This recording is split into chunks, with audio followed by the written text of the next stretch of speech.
is waiting on fries. That you don't get it? You don't. What do you mean you don't get waiting on fries? Hopefully the customer never hears waiting on fries, but all this time on the entree and it's perfectly executed and then you're like, ready to go. I forgot to fire the fries. I just always use that when I forgot to put somebody's order in, and I was like, hey, I'm just waiting on the fries. It's gonna be 2 more minutes. Realistically, I come back 10 minutes with the food. Exactly. They just know that their food's not there and the server said they're still waiting on fries. I guess we're just waiting on fries. What's up, guys? We're still recording right here out of the Smokehouse in Mamaroneck. Use that promo code Smoke Squad for your order on shtailgate.com and get 10% off. 10%. We're also still drinking Sloop beers because why not? And they are delicious. Because why not? There's a guy on YouTube. His name's Guga Foods, Guga. I think he's like Brazilian. And I sent Noobs the link before. Noobs was like, why do I want to see what peanut butter steak is? And I was like, no, man, it's not about that. It's just the way this guy describes everything. I'll be honest, I didn't even watch the video to see how he described everything. Every single time, I swear to God, every single time he does something, he's like, today, I'm going to be coating this ribeye in peanut butter, and it's delicious. Is he from Florida? No, Brazil. Oh, you said that. It sounds like something a Floridian would do. No, but it's put peanut butter on a steak. Now it's like I read every single caption I see in his vocal, you know? Just like, we're setting up for the show today, and it's going to be good. Okay. You know why it's going to be good? Why is it going to be good, Jay? Yeah, we got surprises in store, bro. Surprises in Big store. surprises. There's a lot happening. Man, I worked all weekend, and I'm going to tell you right now, I'm a little scared. I'm a little scared of winter coming, and I'm not thrilled about it because it rained for a little bit, just a very short while of time, and we had no space inside the bar to put people, and we were like maxed out at like 5 tables with COVID spread. That didn't sound right. We maxed out at like 5 tables with the law of how far people have to be spread apart. Yeah. Let me With double. social distance. But yeah, so thank you. See, this is why you gotta be here. Help me out. Then you know what? Everybody should start Wearing a acting mask? in line and stop being crazy and maybe just wear a mask. I don't know if it actually is helping or not, but it can't hurt. Can't hurt, and if So- that's what they're saying to do, just do it. Just do it. Just What do is it? It doesn't hurt you. Well, some people Right? say they can't. Well, whatever. For those of you out there with bars and restaurants, Don't go out of the restaurant then. Well, Yeah, if you don't want to wear a mask, don't if leave you your don't want house. to wear a mask, then don't come out. Yeah. If you gotta wear a mask, listen. I don't like it. I'm wearing it for 14, 15 hours a day. Try to do that and see how that feels. We're asking you to wear it for the 35, 40 minutes. 5 minutes it takes for you to go from the front to the table. Like, you don't even have to wear it at your table. You just have to wear it when you're walking around. Yeah.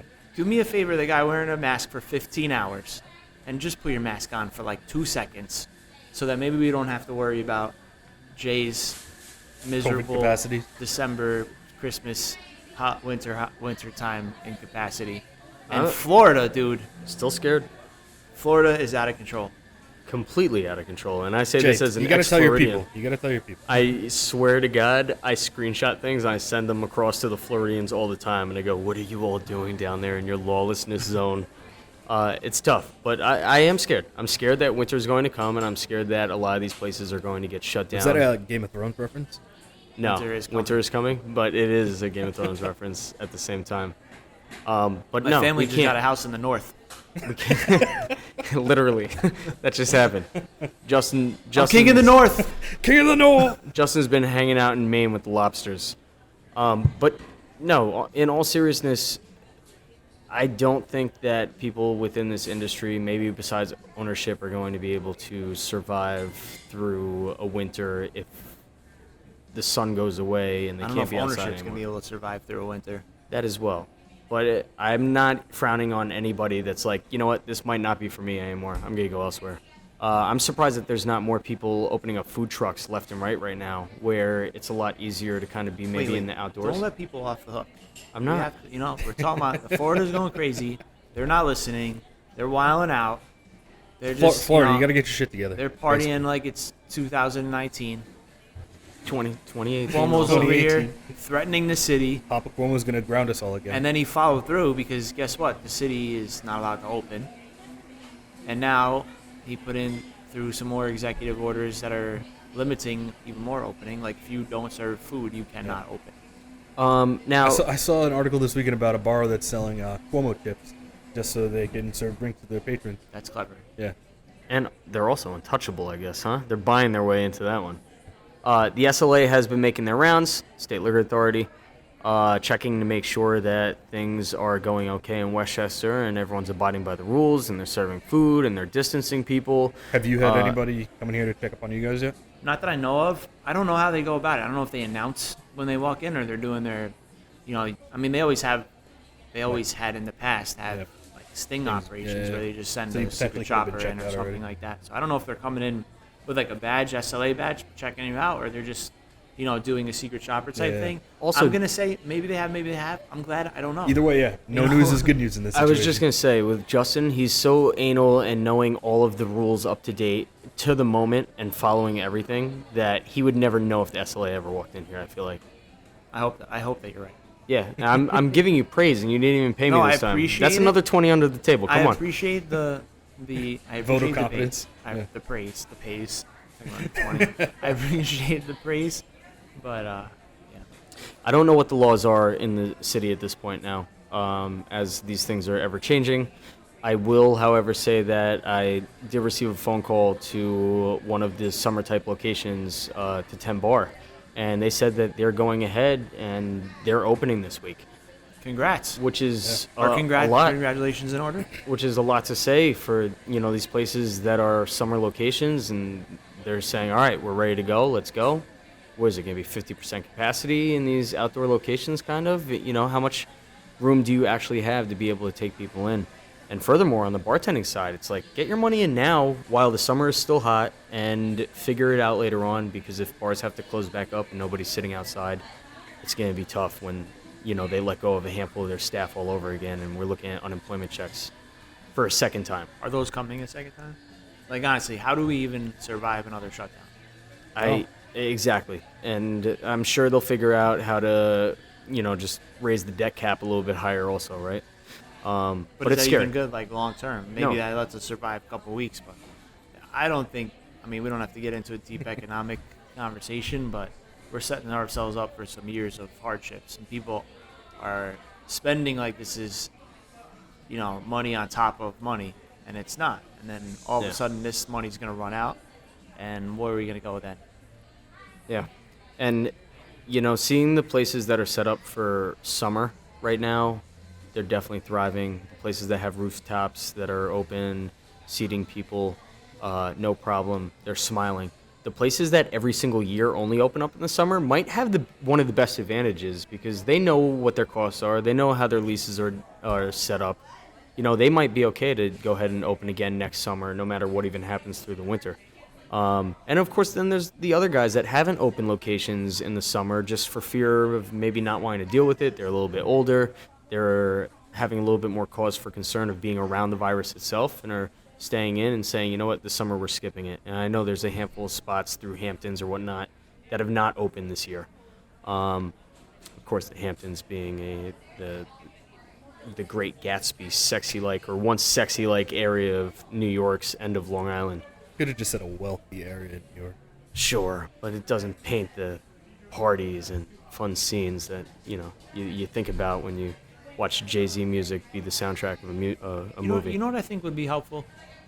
Sorry, just cut that. No, you're good. I wasn't going anywhere. Hard stop on that one.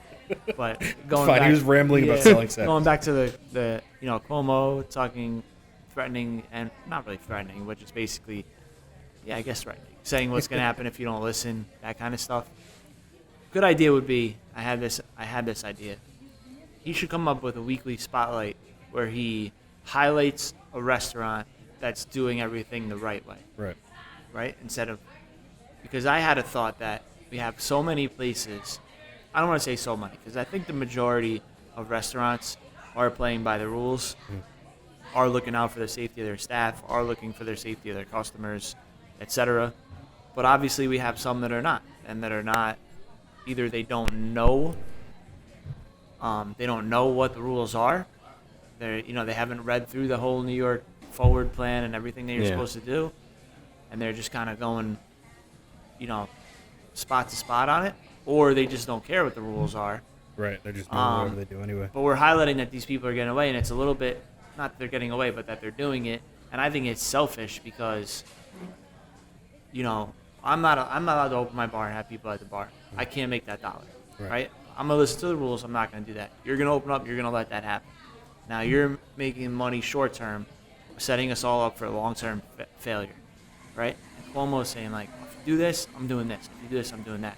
I would like to see him take a restaurant and say, so-and-so restaurant, I was there yesterday. They had, seats were where they're Properly supposed to be. distanced, yeah. Everything was very clear. Everything was clear. It was well managed. The staff was clean. They didn't do anything out of the ordinary. This is an example of how to get through this. And then he could just do that once a week. Yeah. And that is twofold because, one, you're giving a plug to a restaurant because Absolutely. the general public, if they see a restaurant, like Cuomo's saying, this place is clean, they're doing everything the right way, maybe they feel like they can go out during COVID to that restaurant, but even more importantly, after, right? You're a restaurant that Everybody knows does things the right way. Was heard about it and show that you could operate accordingly. And I think when we're all done with this, people will look and say, these guys did a good job, these guys didn't do a good job, and now the good job restaurants are going to be the ones that people go to later. And then on the second hand, if you get an industry leader as one of those highlights, somewhere that everybody knows, and you put them out there and you say, I don't know, this is a model of how this is a model. Like, properly this do it. person did this, and let's say it's an industry leader that everybody in the industry knows. Now people are going to follow because the entire industry always follows a leader. That's why they're leaders, right? If you see an example of, well, they're doing this and they're a successful restaurant operation or a successful restaurateur or whatever, it's highlighted and you see that they're doing it and getting the praise for it, the rest of the industry is going to kind of follow that. So by highlighting an industry leader and getting everybody to follow, I think that would be the best way to get everybody to fall in line rather than just saying, if you do this, I'm going to do this. If you're going to do this, I'm going to do that. I Same agree. way it's the same way you parent children. Like, I can yell at my two boys all day, but if I get the older son to get do in one line way, first, then the younger son usually follows the example. I know you lightly touched on that in the previous episode too, but I don't know if afterwards I had a dream that happened or if it kind of did happen to some extent. Yeah. Has this talking not about- happened? We were talking about Dave Chang and his releasing that protocol right. on how to operate it. No, but did Cuomo highlight a couple restaurants or was that just in my dream? No. Did not. Oh, you set me into Inception, essentially, crawled inside my head, and that's how my night went. Yep. There you go. Yeah, really, really tough things to follow. Have you decided, just if the menu is going to open back up a little bit more now? We started Or are we talking still about staying it. there? We started talking about some new ideas and some new, trying to figure out what the new trends are going to be and how to be ahead of it now and sort of expand, but we haven't expanded it yet. Definitely, we're in the process of talking. So it's still, I'd say it's a good 3 or 4 weeks out before anything actually happens. But speaking of highlighting a restaurant, our episode of Food Paradise that we filmed 2 years ago Remember that. is I remember finally that. going to air next week. Yo, the Smokehouse episode got shelved for 2 years? Yep. So apparently what had happened was What happened? Shelved? what had happened was Shelved. we filmed the episode for a show called Food Paradise that originally aired on the Travel Channel.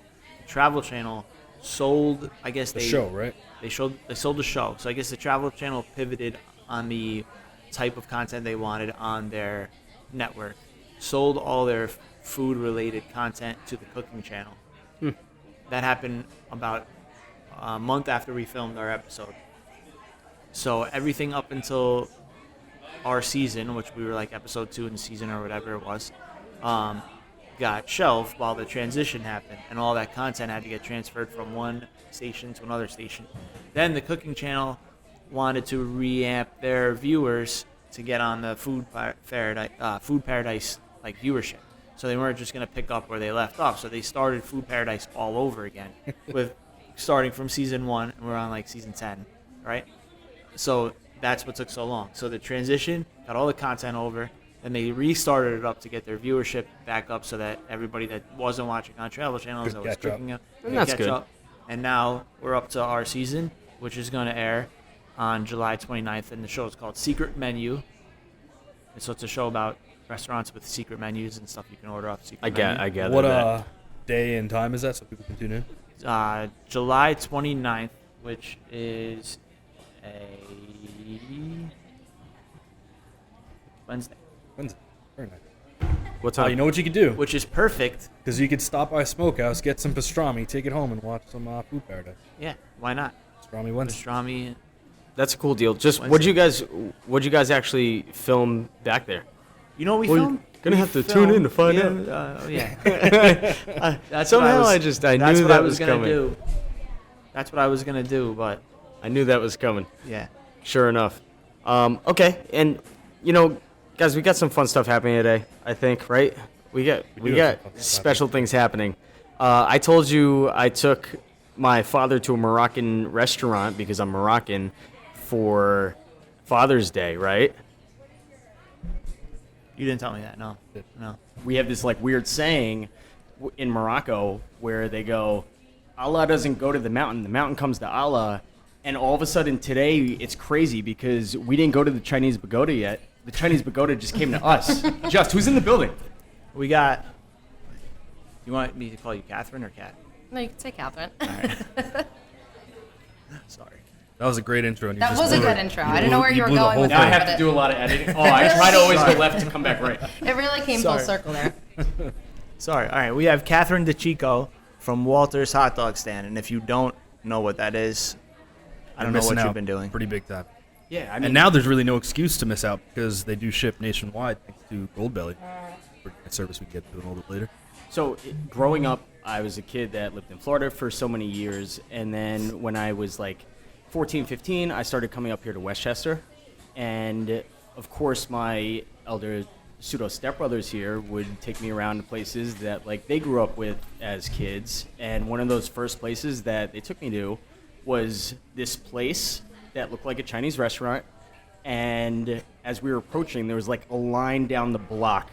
And I was like, wait, we're just going to stay on this line and wait and get this food? And he goes, Yep. just don't say anything with your judgmental Florida ass. Just sit there and wait. And we got to the front, and sure enough, I had a puppy dog. And it was delish. The line's a part of the experience, too. I think the lines are completely part of the experience. Yeah. So, yeah, we've got Kather in the building here from Walter's Hot Dogs. If you are from this northeastern region, you probably definitely know of Walter's. If you're just hearing about Walter's now, these dogs are phenomenal. We'll get more into your proprietary recipe as much as you'll actually allow us to know about it. Of course. But people all over the world now can actually taste a Walter's hot dog thanks to Goldbelly, who you've partnered up with, as Nooms just said a second ago. Yeah. Jumping into, let's go to the history, right, of Yes. Walter's first. I think we just celebrate now the 101st birthday. Yeah. Of Walter's, So right? we're in our 101st year. Last year was our 100th anniversary. It was obviously a big one. So Walter's my great-grandfather. He started the business back in 1919 here in Mamaroneck. Just down the road, he had like a little, like a roadside shack.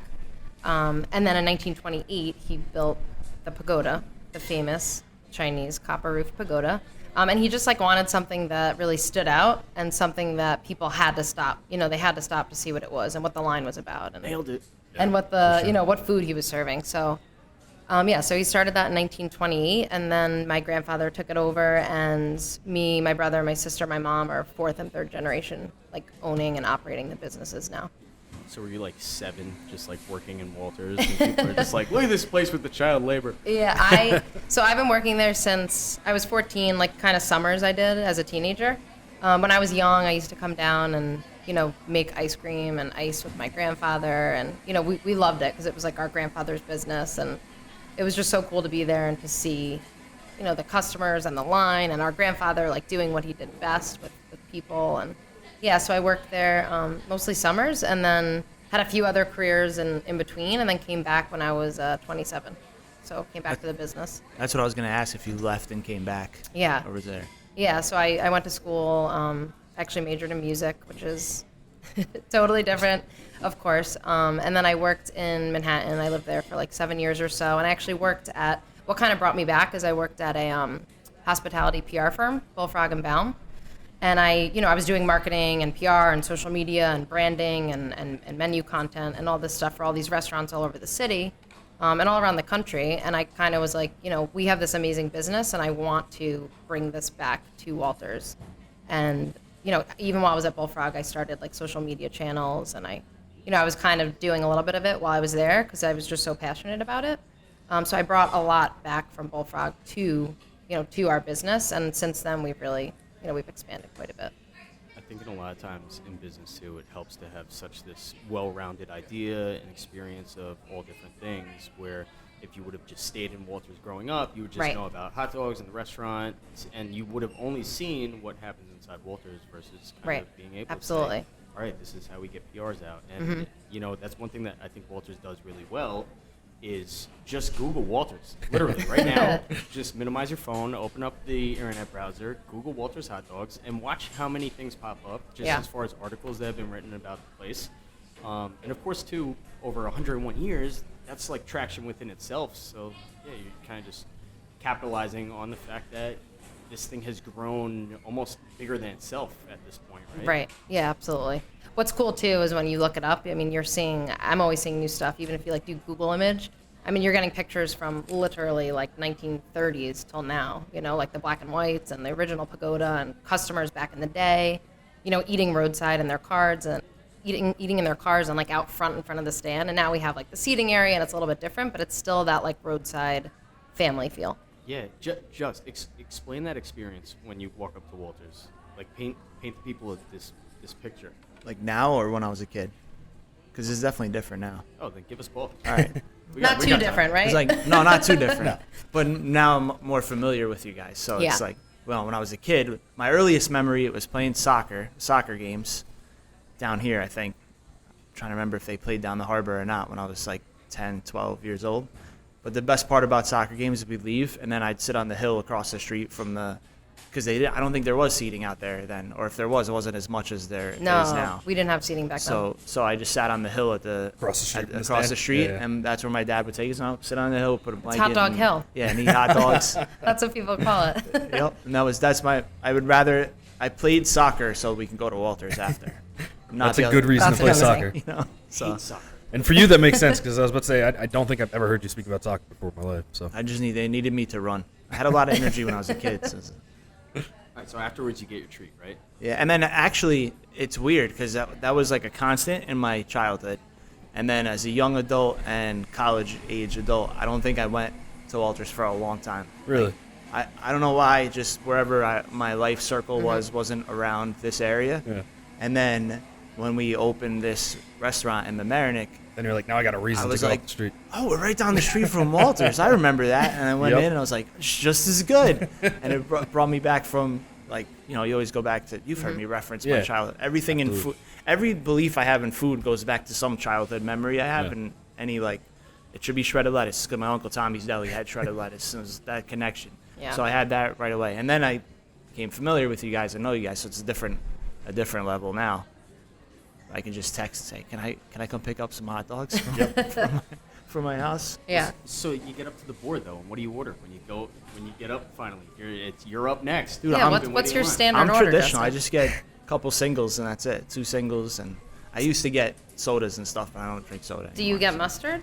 mustard? Yeah, Yeah, Okay. always Just- 2 doubles with just mustard. checking. mustard. 2 doubles Which with is mustard. I'm a ketchup hot dog person Right. usually, except at Walters. Exactly. Okay. That's good to have That's the standard acceptable. exception. So, what makes these hot dogs so craveable? Well, I was salivating a little bit earlier. I watched the Vimeo of like how to cook the Walters hot dog. Yeah. And order it from Goldbelly. And I just said to myself, well, I always cut my boar's head. Boar's head I don't cut down. No, boar's head I boil because they get that little nice Okay. crunch. But any other hot dog, I would cut it down the middle and I would put it on a pan. And when I came to Walters, I was like, what's the big deal? They do their hot dogs the same way I do my hot dogs. I cut them down the middle, I put them on the pan. But what makes the Walters hot dog the Walters hot dog? Yeah. So our hot dogs are a blend of beef, pork, and veal. So it's just like an interesting mix of meats. Most hot dogs are beef, obviously all beef, or beef and pork is popular too. They're skinless, so they don't have like any kind of casing. So they don't have that necessarily that snap that you're talking about with like maybe a boar's head or like a Nathan's hot dog, which is a little bit different. But we split them down the middle. We grill them flat on a flat top in a butter-based sauce. They just develop this like beautiful, crispy golden brown when they're cooked perfectly. I think a lot of it too is the bun. Like I always say, the bun is equally as important as the hot dog because the the way that we toast it, like that adds such a crunch when you bite into it. And then the mustard has like a little bit of like vinegar tang and like a little bit of sweetness from the relish. So it's kind of this just like beautiful combination of these three things. And they're one of a kind, you know. It's its own thing. I always say that. It's its own. It's not even like a regular. It's almost in its own like level of hot dog because it's just so different. So you butter toast the buns. Yes. Right? Just like I watched in the Vimeo video. Yes. Are you also butter glazing all those dogs on the flat top too Yes. like that? So it's our secret sauce. It's butter based. There's a few things in there, but yeah. So we put it's on the grill. So it's the buns toast in it, and the hot dogs, you know, they get grilled right on there. We press them down so they get like super crispy, super brown, and they lie flat. So then, you know, you can get a double with mustard, for example. It's like 2 on 1 bun, so it's kind of like a double cheeseburger. You ever get people requesting a triple? I know that sounds like almost No, ridiculous. It almost actually doesn't no, fit the but bun. that's not a bad idea. It would probably fit. I'm not gonna lie. So then at some point you decided to take it to the next level, and we're gonna put the little potato puff on there also. Yes. Right. So that was, you know, we say what we say, we can't remember. I think it was one of my ideas on the truck originally. So like 3 or 4 years ago, we actually were talking about doing breakfast. My grandfather always said if we opened at any other time, it'd be great to do breakfast because it's roadside. You pull up, you get a coffee. You know, you get maybe like one of our buttered buns, you know, on the grill, nice and toasted.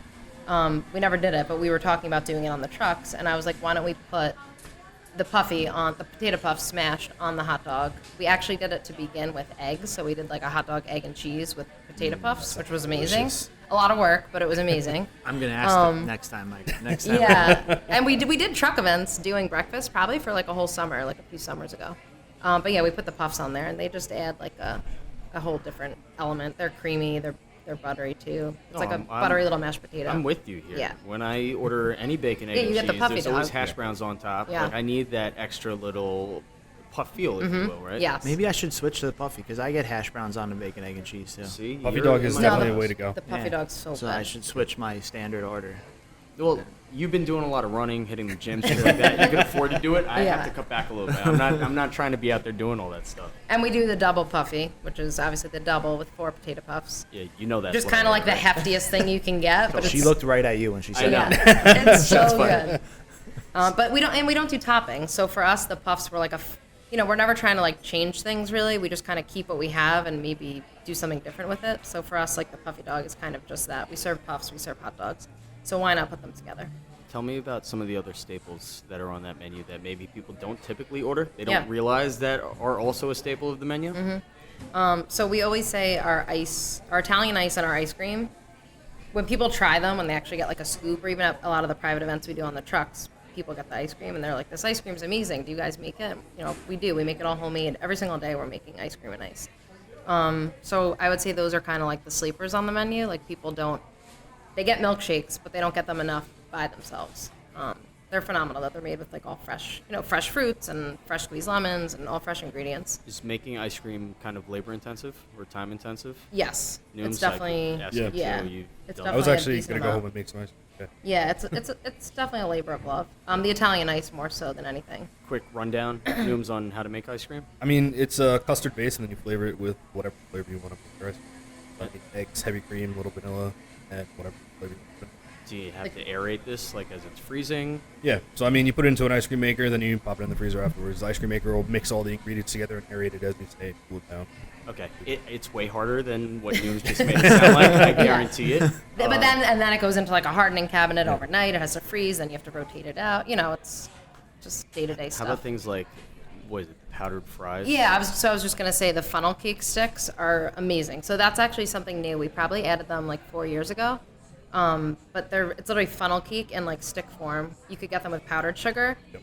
We do cinnamon sugar. That's another item that people don't. We sell a ton more of funnel cake sticks. The cinnamon sticks are amazing. They're kind of like a cinnamon toast crunch kind of flavor.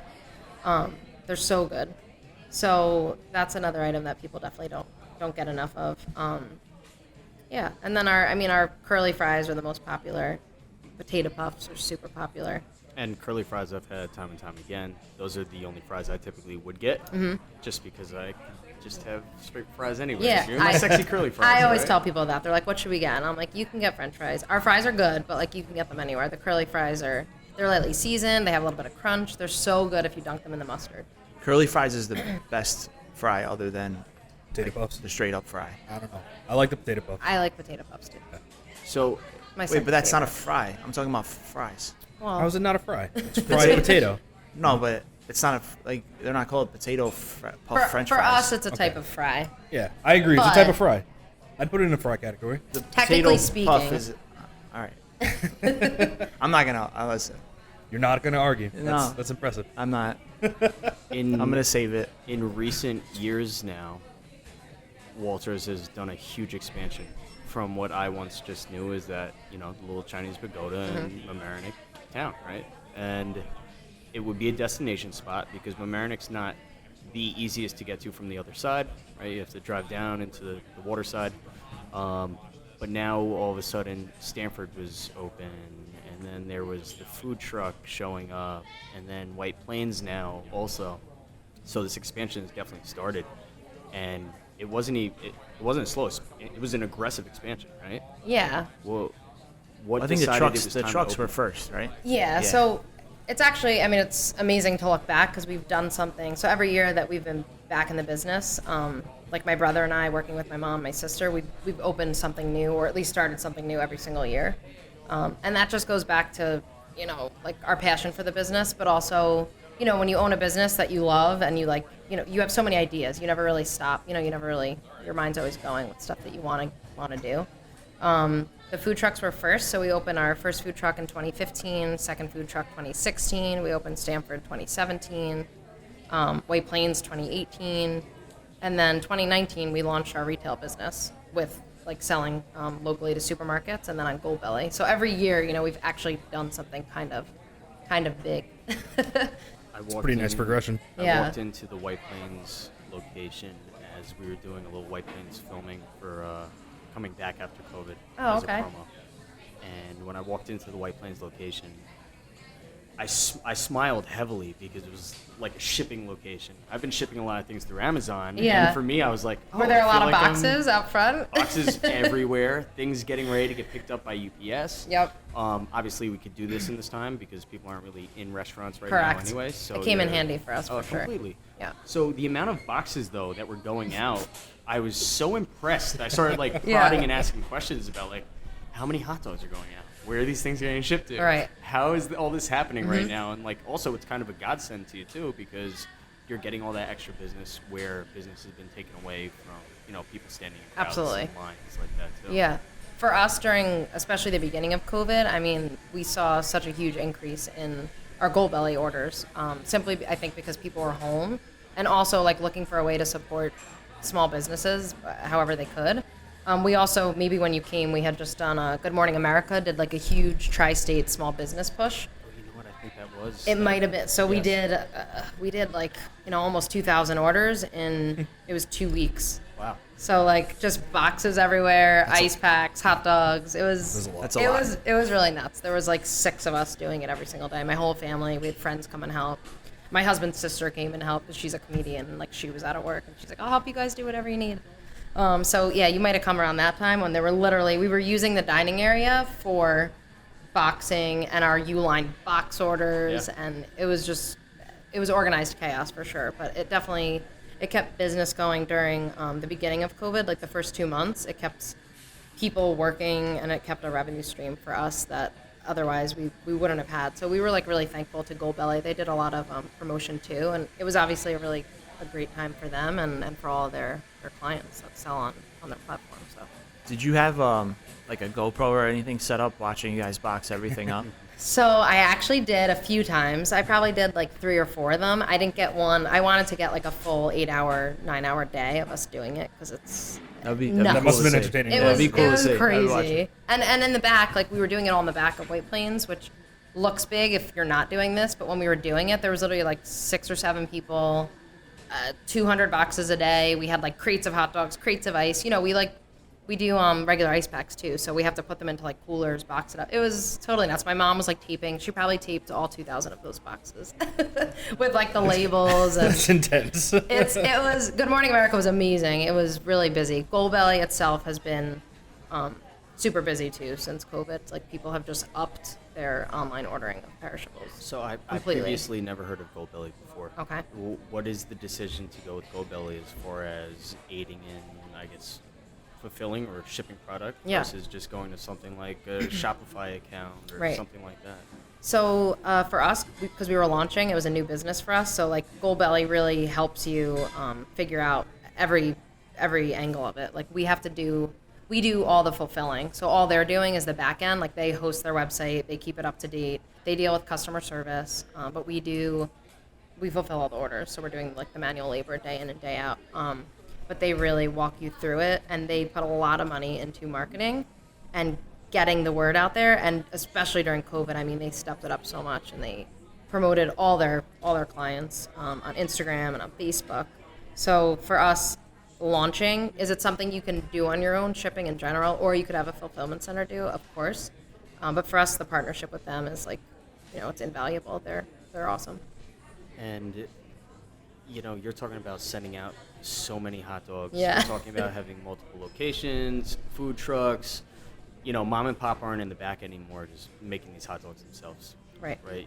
I guess you're partnered with somebody that actually puts your proprietary ingredients and specifications together to produce these hot dogs. Oh yeah. So we've had someone making our hot dogs since 1919. Oh wow. We've had a meat manufacturer. So back in 1919, That's the word I was looking for. Yeah. Oh, no worries. No. Walter created the recipe back then, and then he had a company. I'm honestly not sure where it was out of. It was local. It might have been like the Bronx or Brooklyn, making the hot dogs.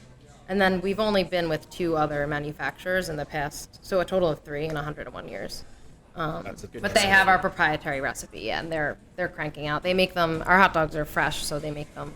Every week we're getting new orders of hot dogs, and yeah, we definitely couldn't do it. We'd have to build a factory behind the pagoda, which is a whole other business that I don't think we're interested in. So we right talked to Paul, and he had Nona making the pasta. You definitely can't have Nona making that many hot yeah. dogs. Oh, right. Exactly. No. We couldn't do it ourselves. People always ask us that too, like if we make them ourselves. How many hot And we're like, dogs? how would we do that? It's impossible. How many hot dogs do you think you go through in a week between all the locations?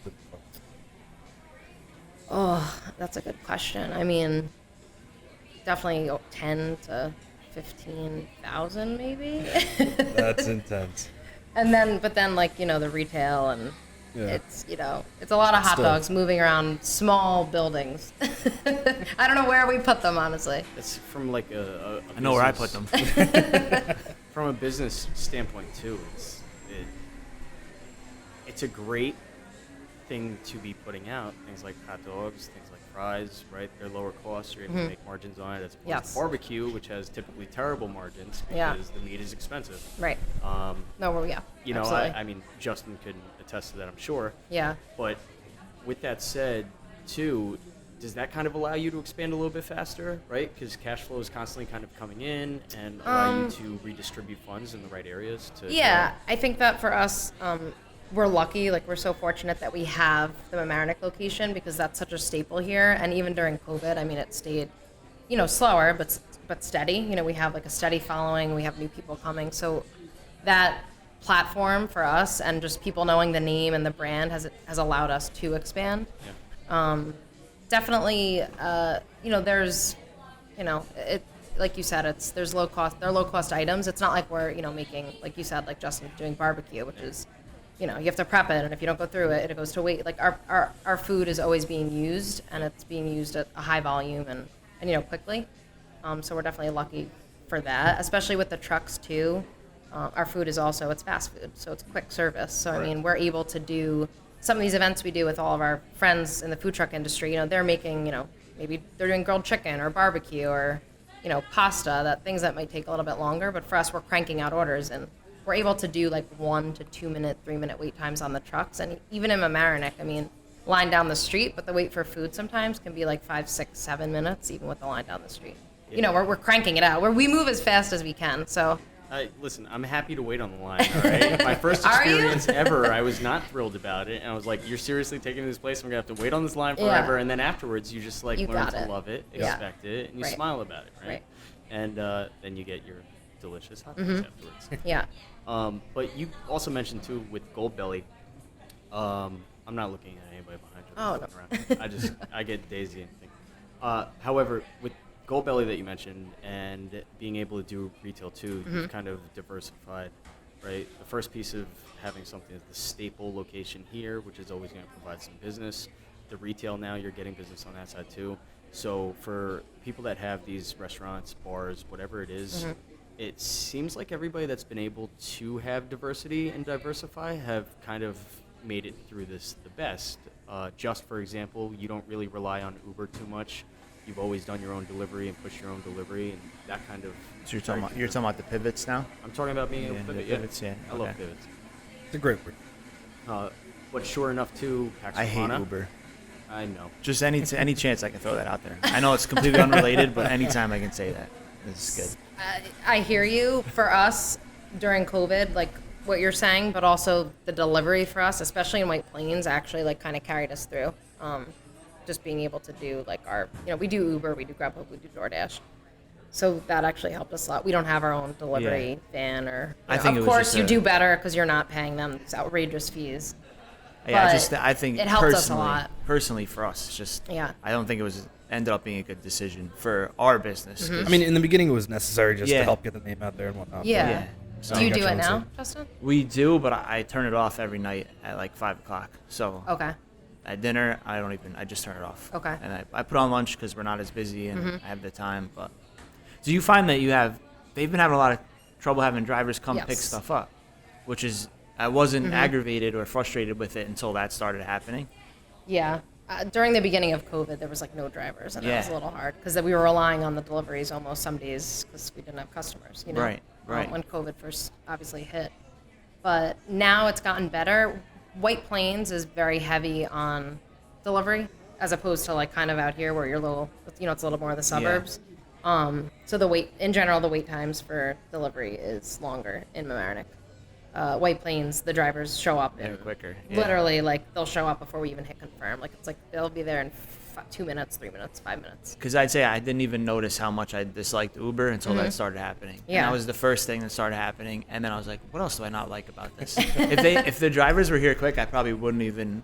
Yeah. I was fine. I was like, whatever. It's just extra orders going Right. out.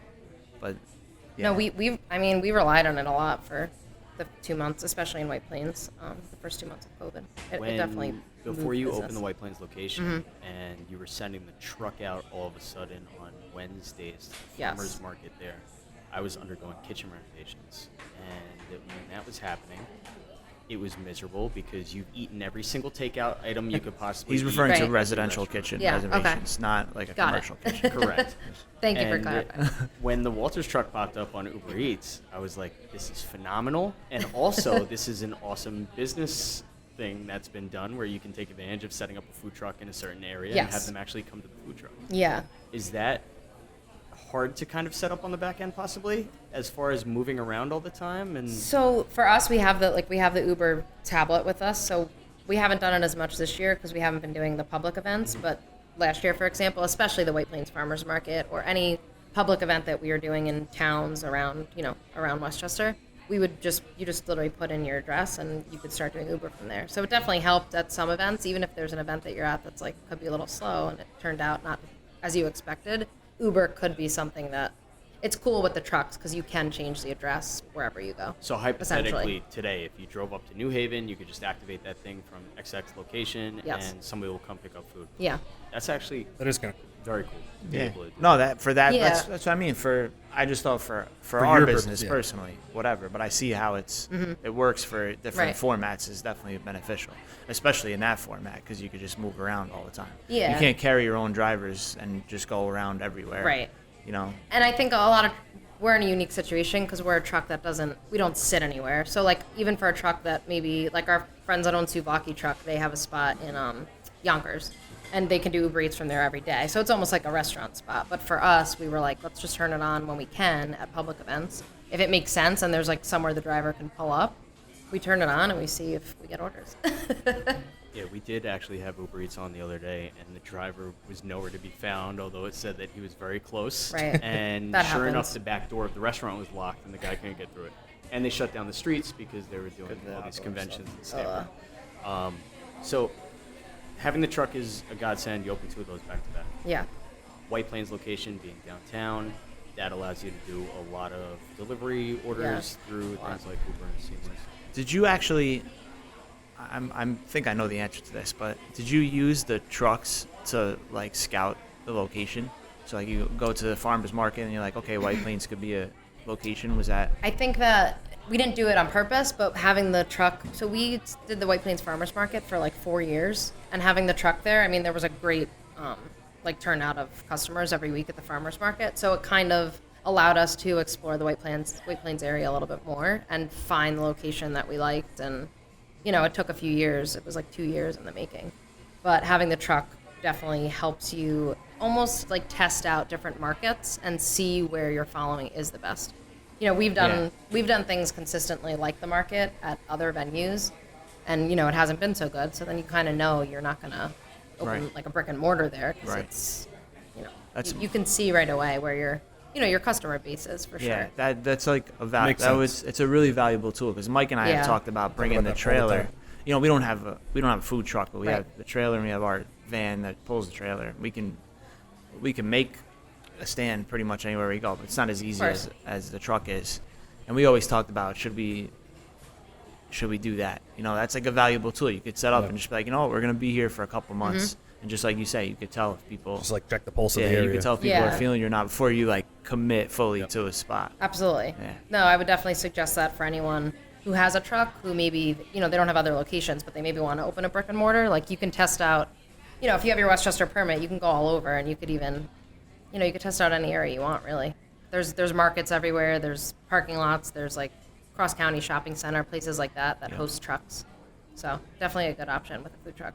I mean, food trucks are huge right now also, and there's a lot of guys that want to have food trucks, and of course when there's more supply there will be less demand for everybody. Right. But for guys maybe looking to still get a truck, any advice for those guys that are trying to navigate the waters and maybe don't know what hardships they're about to endure? So yeah, my brother and I actually taught a class at WCC, like how to build a food truck business. Awesome. We've done maybe 4 classes. I think obviously this past spring was canceled, but every time we do it, like, we give them so much info, and we talk it through, like, A to Z of everything you have to go through. Because a food truck business, I mean, it is literally a restaurant on wheels. So, like, what goes into a restaurant is going into your food truck. And if you are ready to work hard and, like, really get dirty and, like, get in there, then absolutely. But it is a lot of work, and, even things you don't think about. Like, when we opened our food trucks, we kind of thought we were gonna do events, but also we thought we were gonna sit on the street. We're like, we're gonna get a food truck, and food trucks sit on the street, and we're gonna do that 7 days a week, and that's gonna be that. But we ended up becoming like a private party truck. We don't sit anywhere. We do events and weddings and all that, and house parties and all that kind of stuff. So our business model changed the day that we launched it. We had like 100 emails about doing parties, and we were like, well, what do we do? Like, we had to like create a menu and do all this stuff and kind of think on our feet. And that was 6 years ago. Is that what fuels the second truck? That's what fueled the second truck. Is We could do up to 8 events in on one Saturday, because we have the 2 trucks. So if you book everything back to back, and again, that takes a team of people. It takes a lot of maintenance. Like when I get back right now to the Pagoda, we're literally cleaning the truck fryers. We have an event at like one of the country clubs tonight. So like, you don't think about all the maintenance and kind of all that stuff. People are like, oh, a food truck, it seems fun, it sounds easy. It's not. I mean, it's a crazy amount of work. At the end of our class, me and my brother were like, did we scare everyone? I don't know if they're going to get trucks now, because we kind of, they ask so many questions, and we tell them, we want to be informative, but You should scare people. Yes, 100%. You definitely should. I was invited to do an entrepreneurship thing or whatever at Iona. Yeah, we did talk with the kids. Ended up being much smaller than I thought it was going to be. But their question was like, yeah, so when I'm in a restaurant, like, nobody wants to. It's like, you don't want to. Right. You have to hear me tell you don't want to a million times, and then still do it, Yeah. and that's when you know you can do it. And the restaurant industry, everyone knows, like, owning a restaurant is so hard, but like a food truck it's moving, like, it's going places. Like, something breaks down in an event, like, you're out all your fries, all your ice cream, the generator blows, you're literally in 110 degrees with grills, like, heating your face. Like, so many things can go wrong, and it's so hard because the You better trucks love are, what you're doing.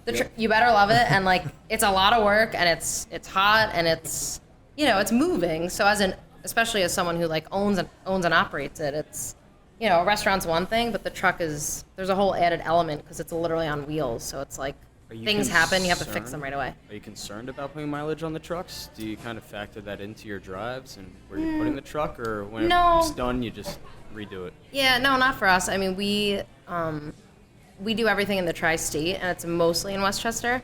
So, you know, if you're a food truck, you're not driving like you would, like, you know, a truck that you own. You don't put, the miles aren't too bad. Unless you're John Favreau. Good joke. That's the first thing I The generators, that's like the biggest thing with the truck is, you know, we actually just had to put in a new generator in our second truck, which gets a ton of use because it's the bigger truck and we do all of our public events with it. But a generator isn't meant to be turned on and off every day, multiple times a day, you know? Like, so that's something that's, you have to think about going into it. They're very expensive, and more than the miles, that's like another big, you know, big cost when you're doing the truck. It's something you do have to replace every, I don't know, 4 or 5 years if you're busy, if you're a busy truck. And how many people typically operate on the truck? So we can do private parties, usually 2 or 3 people. If we're doing a public event, we have 4 or 5. That's like kind of 5 is kind of the most that we can fit. We did Governor's Ball last year for like 3 days straight. I remember seeing that actually. Yeah, That's pretty it epic. was nuts. We were supposed to do it this year, and when they canceled it, we were so heartbroken. That was one of our big events we were looking forward to. But Big events getting canceled. It- That's yeah. the theme of 2020. It's the theme of 2020. So I know Q2 was very hard for us because Yeah. we lost pretty much every big event we had planned for this I'm sure. thing. I know it's the same busy season for you guys for the trucks, right? Yeah, we lost. I mean, we'll end up doing like 50% of the amount of events that Yeah. we normally do, I would say. It is. So And we usually- do like 450 Yeah. events a year. That, we do a well, lot. yeah. I mean, we do 30. Yeah. But that's a main part of your business. Yeah, And of I know course. that's why I scheduled my vacation for next week, Mm-hmm. because usually this is the time of the year where I'm like Yep. out of it. Just finished Yeah. out of it. I'm taking off for Well, a week. August is Yeah. the slowest month, Right. so it's like usually that's the time to take a break. So of I'm still course. going on vacation, but I'm not nearly as tired. Yeah, right. I know. When you're hitting these large-scale events, Mm-hmm. like you just said, Governor's Ball is huge. So the thousands of people that are out there all day long, Yeah. just eating, drinking again throughout the course of a day, how do you bring enough like hot dogs and buns with you? The food truck's only so big at the end of the Yeah. day. You have a cargo van in the back that's just like loaded with goodies. It's crazy. So for Governor's Ball, we were actually, you know, so much work went into the logistics on the back end of it, like setting up.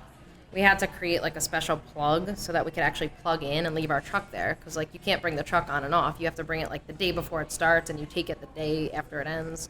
So we brought it, we plugged it in, it worked, thank God. And then every morning we would drive down, usually like 2 or 3 cars of us, like staff, me, my brother, my husband came, my sister, and we would just bring like crates of fries and hot dogs and buns and like carry them like across this crazy field to get into Governor's Ball. Like we couldn't drive in every day. So we had to do that. And then a lot of people actually you could rent like a, you know, maybe like a big cooler or even like a refrigerator you put outside and you just plug it in for these types of events. We ended up using someone else's, like one of the main sponsors had like a huge refrigerated area, and we were like loading it with fries every single day.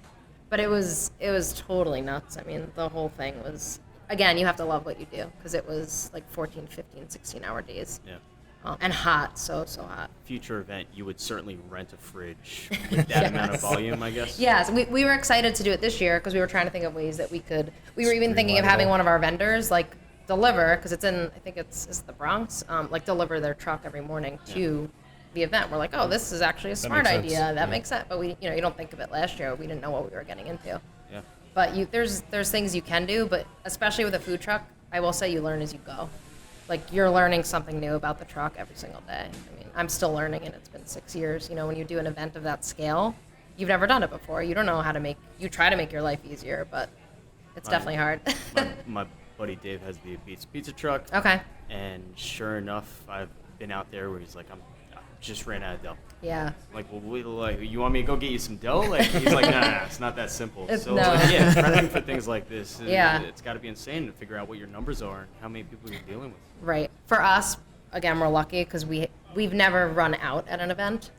We have run out where we were able to have someone from like Mamaroneck or White Plains like run food over quickly, or we've scrambled and like left if someone had a car and ran back to get stuff. So we're lucky because we always have like our, kind of like our commissary to go back to. But we can, we could fit so many hot dogs and fries, and it's rare that we would run out. Whereas these trucks like Dave or, anyone who has anything like that where they're making stuff fresh, I mean, it's, if you run out, you run out. Yeah. You can't prep, you can only prep so much chicken. If the event's busy, great. If it's not, you're left with all this food that you prepped. So it's definitely hard to have other menu options. How many people did they tell you expect to serve when you're doing Governor's Ball per day? I feel like they said they get like, it was either 10,000 or 30,000. I can't remember. I think it was. Could you imagine prepping for that? I think the total. I'm thinking was about like, it right now. I'm like, how would I even do that? How would you I do don't know that? how the other vendors like you guys would do it. Like there's a lot of vendors like that, and I'm 30,000 like, slider buns. how are they doing this? I had friends in the city that did it, who owned Duck's Eatery, and Okay, yeah.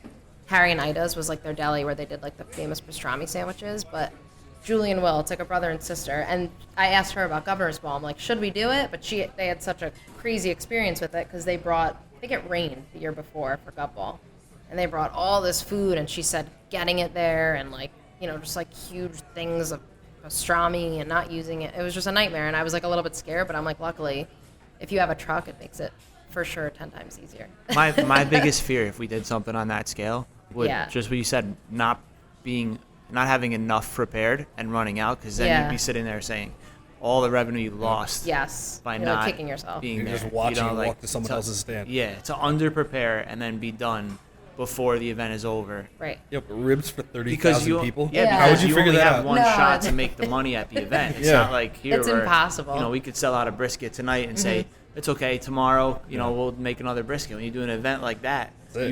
you get it right. You gotta get it right. If you misjudge, you lose your shirt on Yeah. an event. And events like that, we always say, like, it's the easy part is the event. Like when you're there making Yeah. food, like that's sure. easy. That's no You've problem. done that 1,000 times already. You know how to Right, do but that. getting there and the back end of it starts in like January. Like Alana, who was our events coordinator, she like spent months and months and months and months of like And that's- paperwork and planning, and That's the it's a part lot. no one realizes. Yep. Yeah. You go to the event, you pull up, you're like, oh, cool, Walters. And hot dog. And you just say, oh, Walters was there. You don't realize. Yeah. Everything that went That's been into getting working Walters forever. there. It's so much admin. I mean, it's a lot. When you talk about events, too, in recent times with food and restaurants, you're seeing all these collaborations happen. And when I was younger, I don't ever remember seeing restaurants collaborate with other restaurants or anything like that at all. I remember clothing companies Right. collaborating with other clothing companies.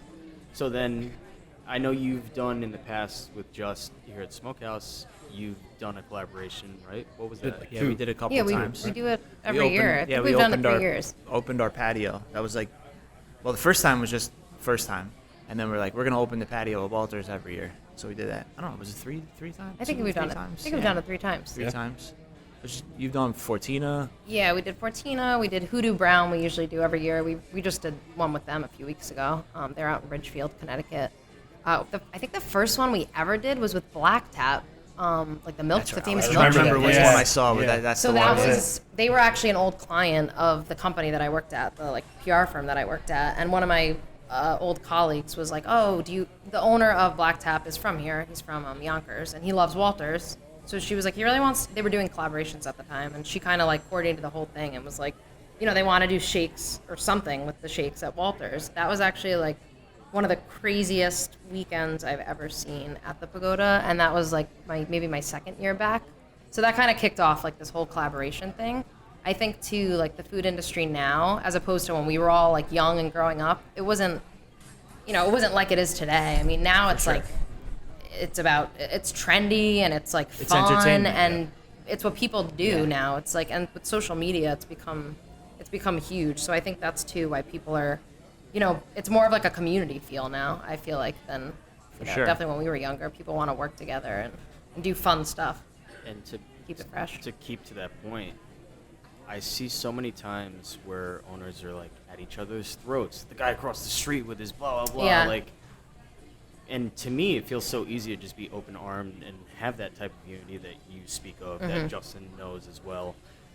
and it's easier to build together than it is to build separately. And then, like you said, Absolutely. it's fun. It's cool to do these things. Mm-hmm. And people that love Walters will then be like, oh, I haven't been to Smokehouse. People that have been to Smokehouse will be like, oh, I should go to Walters more. Right. And next thing you know, you've kind of just boosted up sales in the next couple of weeks, whether you realize it or not.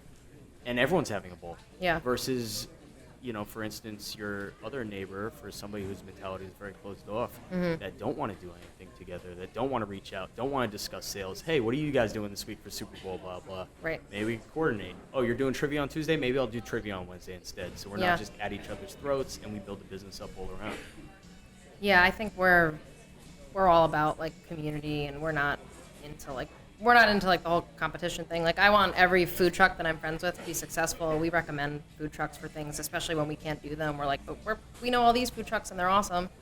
And even with the stores, like, we just feel lucky that the Pagoda is what it is, and we're able to expand and do other businesses and everything. So for us, especially with, even with COVID, I mean, everyone was working together to try to figure out Yep. what the next move was, what their business model was going to be. I mean, you kind of had to change everything in the past 4 months. I think if you're a successful business, especially in this industry, your outlook is just that. You're Mm-hmm. not worried about competition because Just want everybody people everybody ask else us to be all the successful, time, too. Yeah. there's another restaurant open on the block. I'm like, great, put as many restaurants as possible, as long as Exactly. they're good. Like, It's just gonna bring more people. It's just gonna bring more people, Absolutely. and the industry as a whole gets elevated. So if you understand that, and if you're, you're on that side of it, you're not worried about, oh, that guy's opening a restaurant now. Only 10 people are gonna eat dinner. That's not how it works, But there's that split. You're either worried about it, or you're not worried about it. And usually, if you're not Yeah. worried about it, It's kind of because you've been around for a while to not worry about it. It's like it shows the growth in the industry to Yeah. go from being so worried about your I competition. mean, it's an to being, attitude. like, It's an racing attitude thing. Yeah. It's. I bet most people have the same attitude in your life too. Like we don't have to get deep into life stuff. Yeah, It's your attitude. If you're a Yeah. positive person, right. Then, Absolutely. Yeah, our grandfather, Gene, who like ran Walters for like almost 65 years. I mean, we learned everything from him. We do this kind of like because we're close with him and we loved him, and he taught us everything. And he was all about community. He loved Mamaroneck. He was a part of like every club and in the fire department for 75 years. And we're all about helping other, especially food trucks. We've helped a lot of our food truck friends get their trucks and refer them to where we go. It's just about, it's all, like you said, Justin, it's all about your outlook, and, we're better together. So, absolutely agree. So what's the new thing for next year? Take a break? I don't know. I don't know. We're trying, definitely right now, we've been working on expanding the retail business. A few new supermarkets opening up around here, and my brother's kind of been heading that. So definitely retail, Goldbelly. Nothing new expansion-wise. Maybe a third truck, just simply because I think next year, 2021, hopefully will be Get it all back. a bigger year for for parties, and we're seeing a little bit of a pickup now with people booking events, like private events. But I think, maybe truck 3 will be a 2021 thing. I might not know. Is there a company that has like a fleet of 15 food trucks out there that it's not something I know about? You mean the ones that build them, like companies that build them? No, Or? somebody Like operating them. one, Yeah, like a brand. chain truck or Yeah, something. exactly. I don't know. Is that the future of where we wind up going with trucks? Like having like 15 Walters trucks? Yeah. Or let's not undershoot. Maybe 40 Walters trucks nationwide. That's an idea. Yeah, it's an idea That's an for interesting sure. idea. You could I want definitely. no I know. part in that. I don't know if you guys know Melt. I don't know if it's a Melt Mobile or Melt. It's this Same woman owns it in Connecticut. It's like a grilled cheese truck. They make amazing grilled cheeses. Are they responsible for the White Plains location? I think no, it's not the same people. But I think she actually years ago she franchised the truck. I think she has. I don't know how many now, but the food is awesome. I'm pretty sure they franchised the truck business, which is interesting. And It's who definitely was something there you was can one do. on Shark Tank actually. Now I'm thinking about it. The lobster one. Speaking of lobster. Oh, yeah, that is- Luke's Lobster from the city. No, I know what you're talking about. Cousins. I think. Yeah, Cousins. Cousins. They have Okay. two Yeah. two trucks operating in right? Westchester right I now. think that was their whole Shark One in Tank Westchester, pitch one in Okay. Queens. was to like Oh, I love Shark Tank. franchise the truck. Yeah. Or something like that. Is that something that Walters ever discussed before internally? Or Yeah, I don't think we want to franchise. Like we kind of want to keep it in the family. Yeah. We tried franchising back in like the early 90s, the locations, and it didn't, for whatever reason, the other locations just didn't work out. We know a little bit more now, and the food industry is definitely in a different place. But I don't think we want to franchise. But the food trucks, we've never talked about it, but we've even talked about in the winter going down to Florida with our trucks because we have such a big customer base in Florida. It's just a matter of getting our product there. Like, can we get the hot dogs there somehow? Can we get our bread from Arnold's there? Can we get, whatever else we need delivered? I'm sure it's possible and can be figured out. But yeah, not necessarily franchising, but definitely maybe more trucks. It's funny because you do see a lot of restaurants that are from the Northeast here, namely New York and Tri-State, open up places down in Florida. Yeah. What's the spot in Thornwood? Pizza spot? Wooden Fire? Okay. They have a Wooden spot Fire. down Yep. in Boca Raton or Delray right there too, which is hilarious because that's where everyone goes to retire from here. Yeah. It almost makes sense if you want to strengthen your brand outside of state to just go right into West Palm Beach. Yeah, where everyone's beautiful retiring. weather all year. It's like Walter's Yeah. weather all year round. So we get the most Goldbelly orders to Florida. Absolutely, by far. Absolutely. So Florida's definitely, when we first got the truck, we were like, what are we going to do in the winter with it? My brother and I said we were going to do like a winter tour and just book like private events in Florida and bring the truck down there. We never did it. We got a little busy, but I'm trying to find an Maybe in excuse the to open future. a smokehouse in like Tampa. yeah. Yeah, not purely just so I can go to Tampa Yeah, we know. in the winter. Yeah, escape the winter here for sure. Kat, thanks for coming in here and talking to us about Walters and educating everybody. Yeah, and, thank you know, guys. throwing some advice to guys that might be looking to get their truck going or don't understand how hard it is to maintain business. Yeah. But those gems are, I think, what help the people out. Good talk, guys.